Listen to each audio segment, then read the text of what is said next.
오늘 시편 111편은요, 이 110편과 연결되어 있는 그러한 시편입니다. 110편이 다윗이 하나님을 생각하면서 하나님을 찬양했죠. 이 111편도 마찬가지로 하나님을 찬양하던 다윗이 놀라운 것들을 보고 그것을 가지고 하나님을 다시 높입니다. 그런데 우리가 이제 이 안에 궁금증이 일어요. 어떻게 이르냐면 다윗이 왜 이런 은혜를 받았을까? 다윗이 어떻게 그런 하나님의 은혜를 경험하고 또 그것을 보았을까? 쉬운 말로 하면 다윗이 어떻게 하나님 나라에 들어가서 그 놀라운 광경을 볼 수 있었을까? 그것에 대한 답이 111편입니다. 111편에서 제일 중요한 것은 111편 1절 그리고 111편 10절입니다. 즉 1절과 10절이 이 111편에서 가장 중요하고 또 이 1절과 10절 두 절만 딱 있어도 111편의 내용이 무엇인가를 딱 드러내주는 그러한 두 구절이 1절, 10절입니다. 1절의 이 시작은 할렐루야라고 시작하죠. 할렐루야는요, 여호와를 찬양하라 이런 뜻입니다. 즉 다윗이 내가 하나님의 이런 놀라운 은혜를 받을 수 있었던 이유를 알려주겠습니다 라고 하면서 대중 앞에 예배를 드리러 이제 예루살렘 성으로 올라가고 그 올라가 뭇백성들이 쫙 서 있고 제사장이 뒤에서 이 예배를 준비하고 즉 번제단을 준비하고 있을 때 다윗이 성가대와 그 앞에서 백성들과 함께 하나님을 찬양하다가 큰 소리로 노래하면서 고백하던 이 고백에 내가 앞에서 여러분들에게 함께 들려주었던 그 하나님에 대한 예수님에 대한 놀라운 지식과 은혜를 어떻게 받을 수 있었는가를 알려주겠습니다 라고 하며 첫된 말이 할렐루야 라고 생각하시면 돼요. 즉 그 방법의 첫 번째는 여호와를 찬양하라입니다. 하나님을 찬양하는 것이 어떠한 이유보다 먼저라는 거예요. 즉 하나님의 은혜를 경험하고 그 하나님의 은혜에 잠길 수 있는 첫 번째 조건은 여호와를 찬양하라입니다. 하나님을 어떠한 상황, 어떠한 조건, 어떠한 여건 다 소용없어요. 하나님을 먼저 찬양하는 거예요.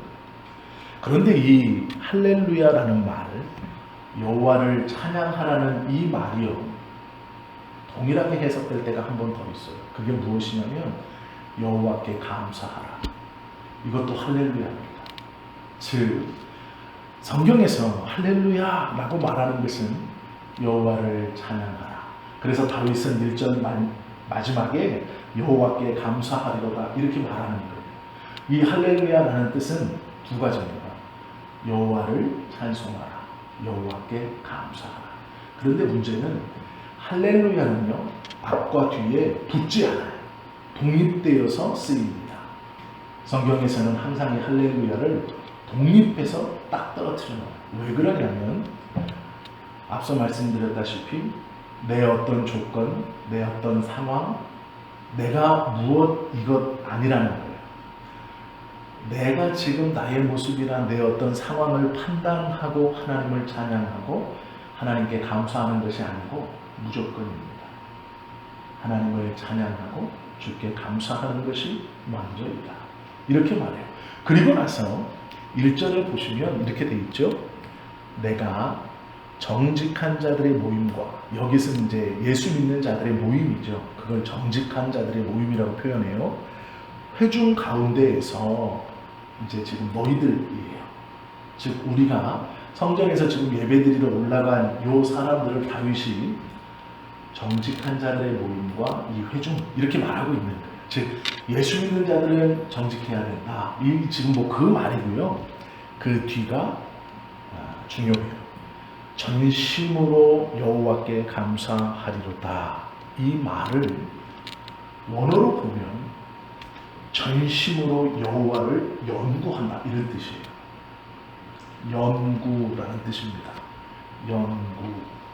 이게 놀라운 말이에요. 2절을 보시면 2절을 보세요. 여호와께서 행하시는 일들이 크시오니 이를 즐거워하는 자들이 다 기리는도다 라는 말이 있죠. 여기서 말씀하시는 기린다.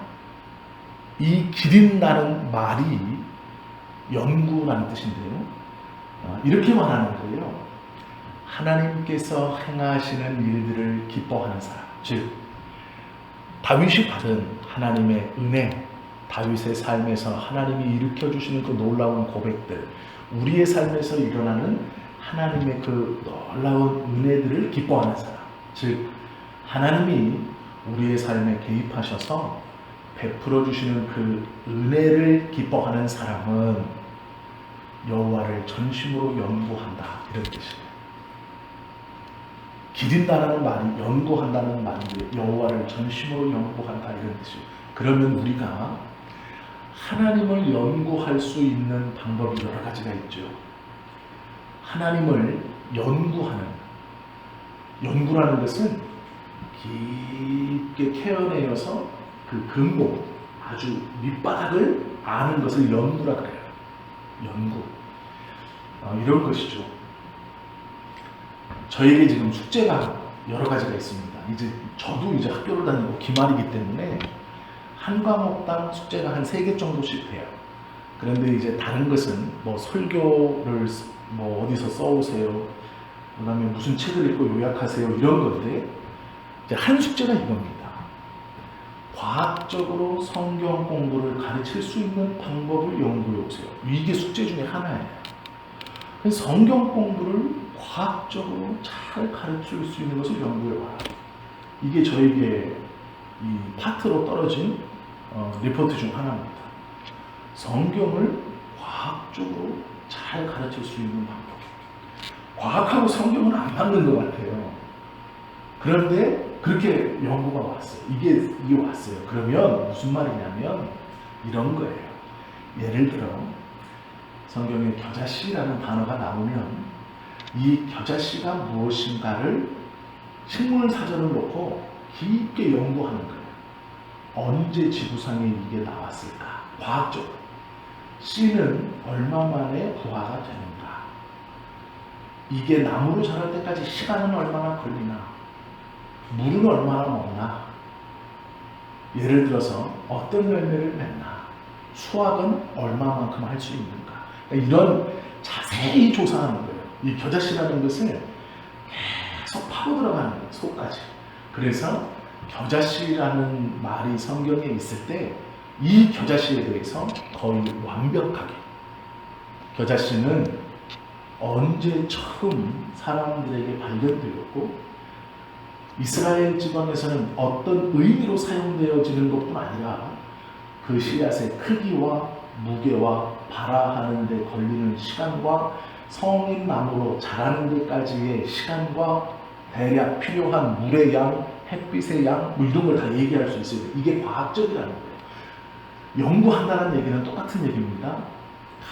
가장 밑바닥까지 그의 근원을 파악하는 거예요.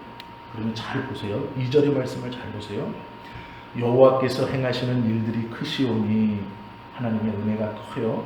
하나님께서 하시는 이 일을 즐거워하는 자들이 다 연구합니다. 이 말이요. 예전 성경에는 연구라고 써 있었어요. 예전 성경에는 연구라고 써 있었습니다. 그런데 이게 개역개정판으로 넘어오면서 바뀐 거예요. 기린다라는 것으로. 원뜻은 연구가 맞아요. 그럼 보세요. 하나님의 은혜를 기뻐하는 사람, 즉 주님의 은혜가 나의 삶에서 일어나는 것을 진심으로, 즉 하나님이 내 삶에 개입하셔서 나를 붙들고 이끌어 가시는 것을 진심으로 기뻐하는 사람들은 하나님을 연구하는 거예요. 그러면 하나님을 연구하는 방법은 많이 있어요. 제일 쉬운 거, 다른 사람에게 듣는 겁니다. 하나님을 연구하는 것, 즉 하나님을 알아가는 것에 제일 쉬운 것은 다른 사람에게서 하나님에 대해서 듣는 거예요. 그럼 제일 쉬운 게 뭘까요? 설교 듣는 거예요. 설교 듣는 거. 이게 하나님을 알아가는 방법 중 제일 쉬운 거예요. 제일 쉬운 거. 근데 우리는 설교를 들으면서 하나님을 알아가는 것들을 거의 다 했다고 생각해요. 그거 아닙니다. 제일 쉬운 게 설교 듣는 거예요. 하나님을 알아가는 것 중 제일 쉬운 것은 다른 이에게 듣는 게 제일 쉬운 거예요. 두 번째가 있습니다. 그게 뭐냐면 기도하는 거예요. 하나님을 알아가는 방법 중 두 번째가 기도하는 거예요. 기도하면 하나님을 알아가요. 그리고 마지막이 뭘까요? 하나님이 주신 이 말씀, 성경을 연구하는 거죠. 즉, 성경을 읽고 뜻을 깨닫기 위해서 노력하는 거예요. 이것이 하나님을 연구하는데 가장 건전하고 가장 정확하고 가장 보편적인 거예요.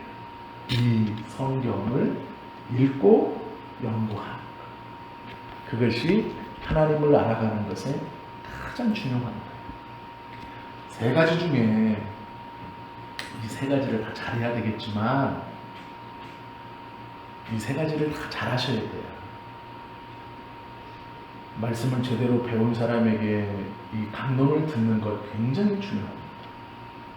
누구에게 듣느냐, 누구에게 들어 어떤 하나님을 어떻게 내가 알고 있느냐는 굉장히 중요해요. 그리고 두 번째는 기도하면서 내가 알고 있는 하나님, 알아가고 있는 하나님, 굉장히 중요하고요. 세 번째는 스스로 하나님의 말씀을 읽고 기도하면서 알아가는 하나님. 이것이 굉장히 중요한데 세 번째가 가장 중요합니다. 주님의 말씀을 읽고 연구하는 것. 이것이 가장 안전하고 가장 정확하고 가장 넓게 하나님을 알 수 있는 방법이에요. 다윗이 그렇게 말하는 거예요. 자, 1절 하나님을 찬양하라, 또 하나님께 감사하라. 2절 하나님께서 나의 삶에 베풀어 주신 그 놀라운 은혜들을 기뻐하는 사람은 하나님을 연구한다.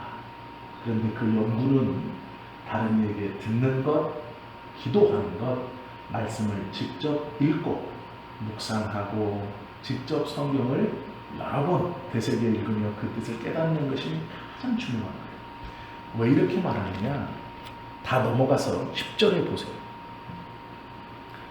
10절에 보시면 여호와를 경외함이 뭐의 근본이래요? 지혜의 근본이다. 그러면 앞에 2절에서 하나님의 은혜를 기뻐하는 사람은 다 하나님을 연구한다. 이렇게 말했어요. 그리고 10절 마지막에서 뭐라고 말하냐면요. 이렇게 말하는 거예요. 여호와를 경외하는 것이 무엇이냐? 여호와를 높이는 것. 그것이 무엇이냐? 여호와를 높이는 것이 경외인데 여호와를 높이는 것은 즉 하나님을 연구하는 것이다. 이 말을 부드럽게 풀면 여호와를 높이는 자는 하나님에 대해서 알고 있는 사람이다. 즉 하나님은 알면 알수록 더 높임을 받으실 수 있는 우리가 그 하나님을 더 높이는 그러한 것이다 라고 말하는 거예요. 하나님을 알미 지혜의 근본이라고 말씀합니다. 그리고 오늘 말씀은요, 여호와를 경외하는 자는 여호와를 경외함이 지혜의 근본이다. 하나님을 높이는 자는 하나님을 아는 자가 하나님을 높일 수 있다. 즉 2절에서 말하는 여호와를 깊이 연구하는 자가, 하나님에 대해서 깊이 아는 자가 10절에 하나님을 온전히 경외할 수 있는 자이다 라고 말해요.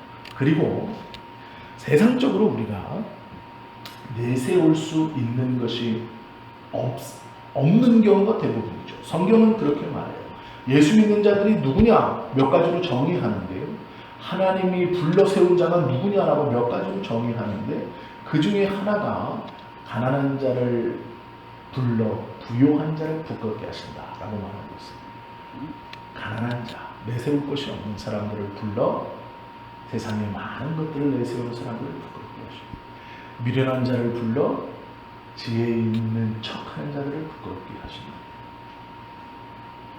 우리가 세상에서 어떤 판단 기준이나 어떠한 그것 상관없어요.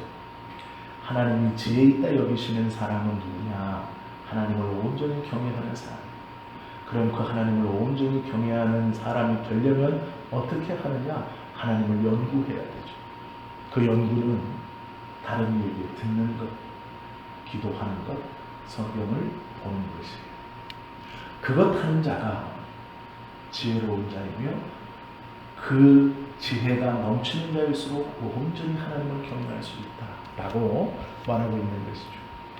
10절을 보시면 그의 계명을 지키는 자는 다 훌륭한 지각을 가진 자이니, 즉 하나님의 말씀, 그 말씀을 어떻게 알 수 있어요? 성경을 연구하면서 알 수 있는 거죠. 기도하면서 알 수 있는 거죠. 말씀을 들으면서 알 수 있는 거죠. 하나님의 계명을 어떻게 우리가 깨달아요? 말씀을 들어야죠. 그리고 기도하면서 묵상하고 또 내 스스로 하나님의 말씀을 봐야죠. 즉 2절에서 말한 그러한 사람이 지각 있는 사람.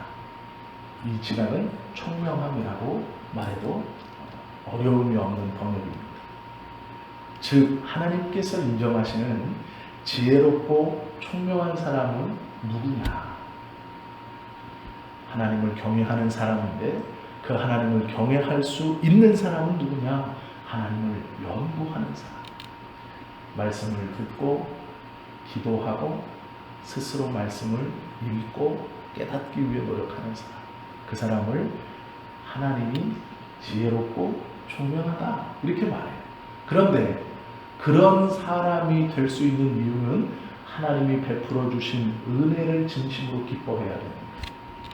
내 삶에 일어나는 주님의 역사를 진심으로 소망하고 기뻐하는 사람. 그 사람이 그렇게 행한다라고 말하는 것이죠.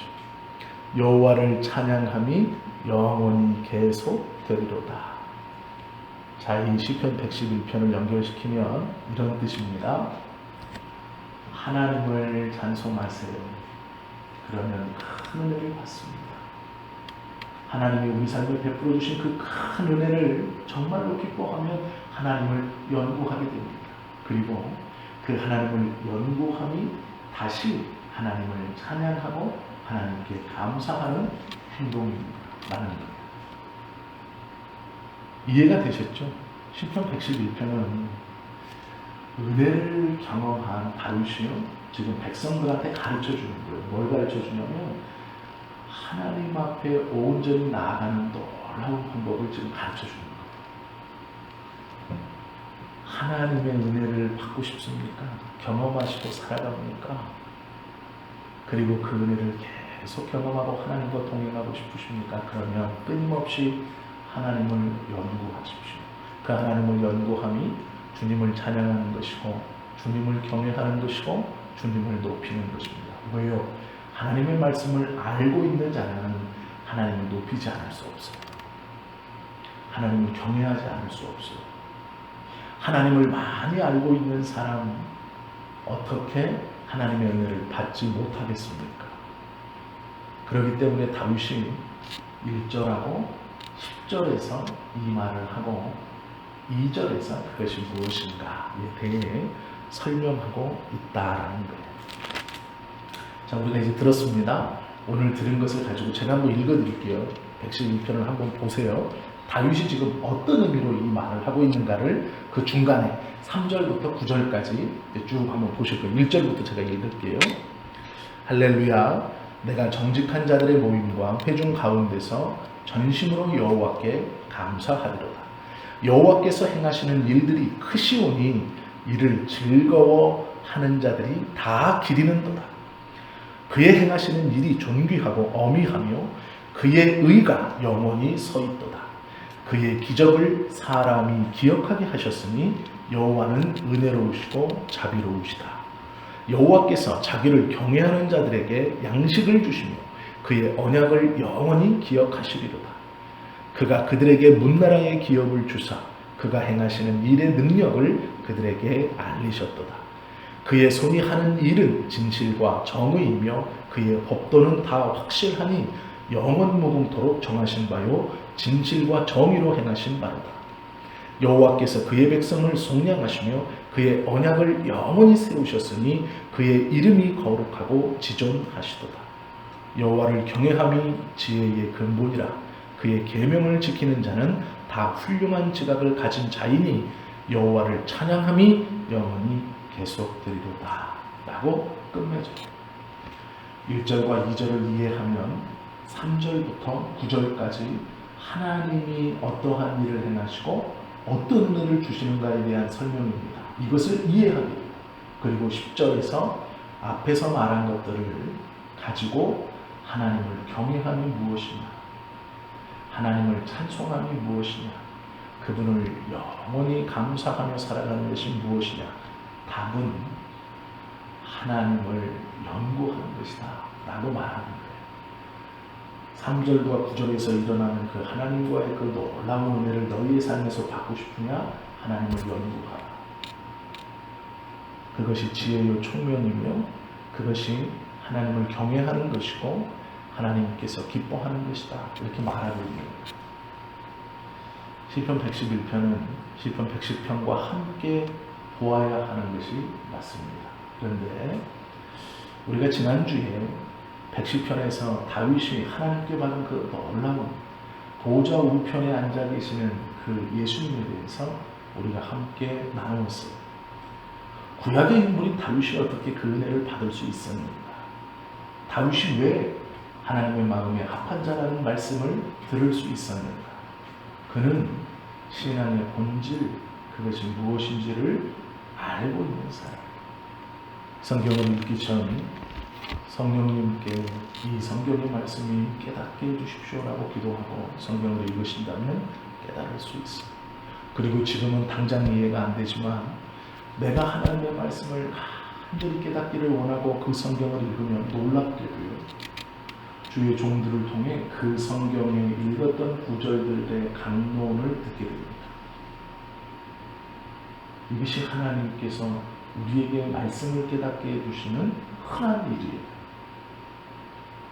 그런데 우리가 왜 그 말씀이, 우리가 들려지는 하나님의 말씀인 강론이 기쁨과 감사로 들려지지 않냐면, 왜 어떤 목사님의 말씀은 듣기가 좋고 웃기고 재밌고 어떤 목사님의 말씀은 지루하냐면 그 간절함이 없기 때문입니다. 말씀을 사모함이 없기 때문에 어떤 분의 설교를 잘한다 못한다, 지루하다 평가할 수밖에 없는 거예요. 그러나 평소에 하나님의 말씀을 읽고 그 말씀을 깨닫고자 하는 열망이 그 안에 있다면 하나님은요, 주의 종들을 통해서 그 말씀을 우리에게 정확하게 해석하게 해주세요. 네가 씨름하는 그 말씀의 정확한 해석이 무엇인가를 깨닫게 해주세요. 그때 말씀이 우리 안에 감격으로 옵니다. 그때 그 말씀이 우리의 영혼을 붙드는 거예요. 그러나 평소에 그것 없이 그냥 부흥회에 가가지고 막 찬송을 뜨겁게 하고 기도를 막 하고 말씀을 들으면요, 뭔가 큰 건 없는 것 같지만 아니요, 안 그래요. 거기서 잠깐 들은 말씀은 내 마음에 잠시 위로는 되고 기쁨은 될지언정 내 삶에 뿌리 내리지 못합니다. 왜요? 내가 평소부터 그 말씀에 대한 갈급함이 없기 때문에.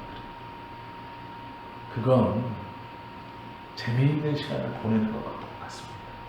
그래서 그의 삶에 여전히 어려움이 있고 여전히 걸림이 있고 여전히 해결되지 않는 거예요. 다 해결될 것 같지만 아니에요. 기도원에 가서 열심히 기도하는 분들을 제가 정말 많이 봅니다. 그리고 응답을 받았다고 내려오시는 분들도 정말 많이 봐요. 그들이 내려올 때는요, 진짜로 응답 받은 것 같이 내려와요. 그런데 문제는 삶에서요, 동일한 그 문제를 가지고 또 고민하고 또 아파하고 또 힘들어하고 있어요. 내가 기도하고 기도원에서 응답받고 내려왔는데 그 응답은 온데간데 없고 그 고민을 또 하고 있어요. 그것에 대한 아픔을 또 안고 있어요. 그것 때문에 또 여전히 신앙은 힘들고 여전히 하나님의 은혜를 좀 먹고 있습니다. 왜 그러냐면요, 말씀을 붙들지 않고 내 감정만 올라가서 토로했기 때문에 내 감정이 후련해져서 응답인 줄 알고 내려왔기 때문에 이게 잘못입니다. 하나님의 말씀은 지금 이렇게 신앙생활을 할 때 시간을 정해서 주의 말씀을 읽고 이 말씀이 어떠한 말씀인지 이해되지 않을 때 그것을 깨닫게 해주십시오라고 간절한 마음으로 기도하면 하나님이 주의 종들을 통해 그 말씀을 당론으로 해석해 주세요. 깨닫게 해주세요. 그때 그 말씀이 감격이 되는 거예요. 그래서 그 말씀이 우리의 심령을 꽉 붙들어서 눈물이 터지고 감사가 터지는 거예요. 그때 그 말씀이 우리의 영혼에 심기워지는 겁니다. 그래서 그 말씀이 힘이고 능력이 되는 거예요. 그러한 놀라운 은혜를 많이 받으셨겠지만 앞으로 더 받으시기를 예수님의 이름으로 축원합니다. 오늘 다윗처럼 다윗이 알려준 이것은요, 다윗이 경험한 놀라운 신비예요. 하나님의 은혜를 받고 나아가는 놀라운 신비예요. 그거를 이 노래로 백성들에게 들려준 거예요. 근데 백성들 중에 몇 명이나 이걸 깨달았겠어요? 하나님을 연구하는 것이 주님의 은혜를 받는 비결이며 기뻐하는 것이고, 하나님이 지혜롭다, 총명하다 인정해 주는 것이 하나님을 연구하는 것입니다. 하나님의 말씀을 많이 듣고 기도하면서 그 말씀을 깨닫기 위해 몸부림치고 스스로 주어진 성경을 읽는 것, 이것이 주님이 기뻐하시고 하나님을 찬양하는 일이고 하나님의 은혜를 받는 일이고 그 말씀이 나의 영혼을 붙드는 것이구나라는 것을 다윗이요 슬쩍 내비쳐 준 거예요. 우리가 그것을 붙들어야죠. 그냥 듣고 지나가 버리면 안 돼요. 하나님이 믿음의 사람들을 통해 보여주시는 이 신적인 신비함은요, 성경에서 조금씩 보여주시는 구절들이 있어요. 그 은혜를 붙드는 방법들을 우리가 확 붙들어야 돼요. 그것들이 우리로 들려질 때 우리가 붙들어야 됩니다. 그것을 붙들고 그것을 실천하고 가야 돼요. 다른 것은 몰라도 하나님의 은혜와 하나님께서 보여주시는 신적인 지식들, 신적인 그 신비들을 이렇게 믿음을 경험하고 충만한 사람들의 글들과 즉 성경을 통해 보여주시는 그 붙들어야 돼요. 그것이 우리의 영혼 가운데 큰 변화를 일으키는 아주 귀하고 복된, 어쩌면 신앙의 성숙에 꼭 필요한지도 놀라운 것들이에요. 소수로 있을 때가 더 좋습니다. 자세하게 설명드릴 수 있잖아요. 많아지면요 못해요. 찬양하는데 뭐 시간 잡아먹죠. 기도해야 되죠. 못해요. 말씀 강론 제대로 못합니다. 소수일 때가 더 좋아요. 다시 설명해 드릴 수 있고 저도 다시 한 번 더 이렇게 설명하면 좋겠구나 하면 그것에 대해서 더 고민해 볼 수 있기 때문에 더 좋아요. 특별히 이 금요일 저녁은 시편을 보고 있어요. 저희가 2년을 봤는데요. 아직 3분의 2 봤어요. 50편까지 있으니까 150편까지. 같은 내용이 반복되는 것처럼 느끼실 수도 있지만 그렇지 않습니다. 시편도요 원래 4권의 책이에요. 시편도 1편, 2편이 아니라 주제별로 묶여있는 책입니다. 이걸 그냥 우리나라는 시편에서 이렇게 읽는 거예요. 원래 이 책은 나눠져 있는 겁니다. 주제별로. 그게 장점이기도 하지만 좀 단점이기도 해요. 성경이 찾기 쉬우라고 이렇게 해놔가지고 참 좋게 편리하게는 됐는데 성경을 정확히 볼 때는 좀 너무 생략된 것들이 많아요. 정확하게 구분되면 참 좋은데 그러나 우리가 함께 오늘 다윗이 우리에게 이렇게 들려주는 자신만의 하나님의 은혜를 소유하고 하나님이 기뻐하시는 이 비밀, 하나님의 은혜를 진심으로 기뻐하는 모든 사람은 하나님을 더 깊이 연구하는 자이다. 라는 이 비밀을 꼭 품고 기억하시고 집에 가셔서 말씀을 직접 보시고 시간을 내셔서 자꾸 읽기 쉬운 데만 보지 마시고요. 말씀을 읽으라 그러면 대부분은 마태복음 아니면 창세기. 아니 그렇게 안 읽으셔도 돼요. 창세기 많이 보셨잖아요. 조금 힘든 레위기 민수기 보셔도 돼요. 아니면 거꾸로 읽으셔도 돼요. 말라기부터 성경을 거꾸로 읽으세요. 요한계시록부터 거꾸로 보세요. 그러셔도 돼요. 하나님의 말씀은요, 많이 읽는 것이 좋아요. 자세히 읽는 것은 목사들이 할 테니까요, 많이 읽으세요. 이해가 안 돼도 상관없어요. 계속 꾸준히 읽으세요. 어느 순간 그것이 우리의 심령에 다윗과 같은 놀라운 일을 일어나게 할 겁니다. 지금까지 주님의 은혜를 참 많이 받으셨고 경험하셨어요. 그러나 이제 앞으로 더 큰 하나님의 은혜를 우리 모두가 받으시면 너무 좋을 것 같아요.